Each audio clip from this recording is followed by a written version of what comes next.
In my video called "Why Are Governments So Stupid?", I include the comment, if government ran the clock industry, a digital watch would cost a year's wages and be the size and weight of a manhole cover. The main objective of jokes like these is to destroy people's faith in the government's magical powers, to revive the awareness that political power corrupts the morals and the judgment, to once again see the government as nothing more than a collection of ordinary humans who have far, far too much power and have been causing train wreck after train wreck for more than 2 centuries. In short, such jokes show that you are not naive. You know the emperor has no clothes. When we ask government to do things for us, it almost always ends up doing things to us. Do not underestimate the effectiveness of ridicule. You personally know how disturbing, how paralyzing it is to be laughed at. In the 1950s, Japan was so famous for producing cheap, flimsy items such as the paper umbrellas you see in cocktail glasses that the phrase "made in Japan" provoked instant laughter. It took about 20 years for Japanese manufacturers to escape from the paper umbrella reputation. In 1957, Ford began producing the Edsel, which turned out to be such a flop that it provoked gales of laughter. And today, a half-century later, Ford is still embarrassed about the Edsel.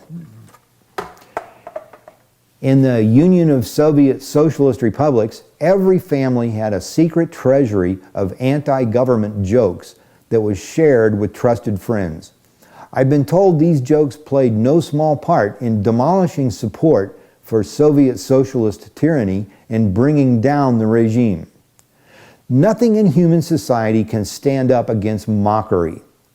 Against a barrage of jokes, anything human will wither, because humans are profoundly social creatures, and ridicule is rejection. It's emotional banishment. Soviet socialism was the most brutal system in history. It murdered almost 62 million. In, say, 1985, if you had asked anyone, including me, what the cost would be of bringing down the Soviet state, they would have said more millions killed. Yet the actual cost was probably not more than a few hundred dead, because in most cases, the police and troops stood aside and refused to back a government that was a laughingstock. I think it is feasible that America can be put back on track to liberty and prosperity without any violence at all if we're smart about it. An important objective of your jokes should be to make people skeptical about the statist history they were taught in the government-controlled schools.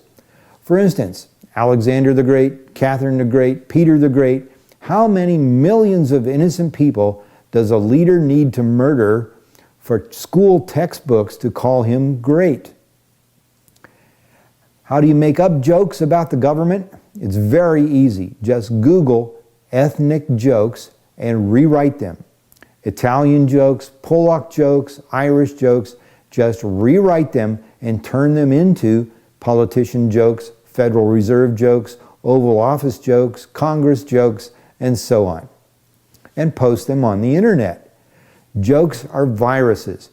Once you launch them, if they're good, they'll spread like a prairie fire and undermine the credibility of whatever they're aimed at.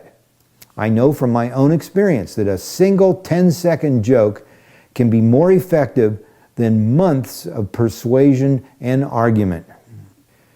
Your main objective with each joke should be to undermine people's faith in the government's supernatural powers.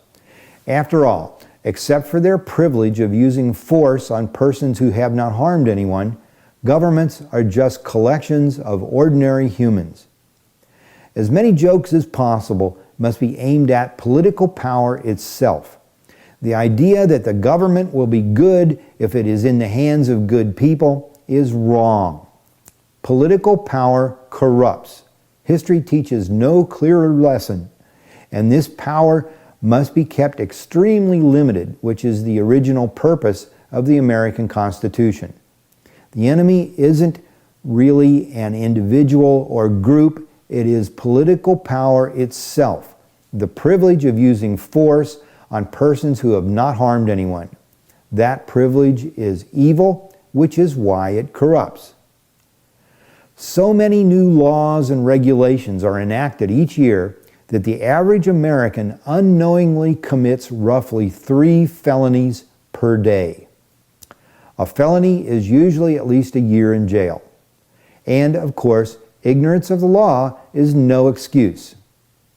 America, the land of the free and the home of the brave, is now just the home of the brave.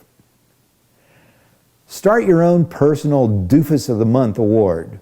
Anyone who suggests anything that would give the government more power should receive your personal Doofus award. So there you have my 3 interlocking ideas for winning the revolution. Peaceful demonstrations, friendships with Officer Smith and PFC Jones, and a lot of magnum caliber jokes. You will know America is heading back toward liberty and prosperity when you can say just one word from a pro-liberty joke, for instance, manhole cover, and everyone laughs. They've already heard the joke and they like it because they believe it is true. Write your jokes so that each has a distinctive punchline word that's easily remembered. If you have the nerve, you might even post your real name with the joke and the date so that if your choice of words becomes historic, like Yankee Doodle, you get the credit. If people begin launching pro-liberty joke websites, you could be famous very quickly.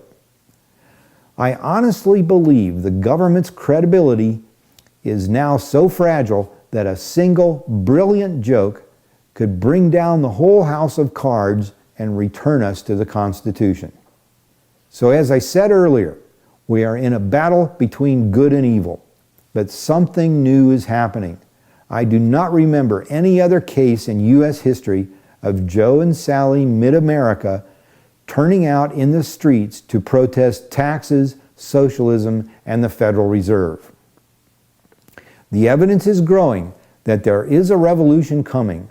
We need to make it successful, meaning return to the original intent of the Constitution, especially the Bill of Rights, and most especially the 9th and 10th Amendments. But we also need to make it peaceful. Fire jokes, not bullets. So how to win the revolution peacefully? Make it a laughing matter.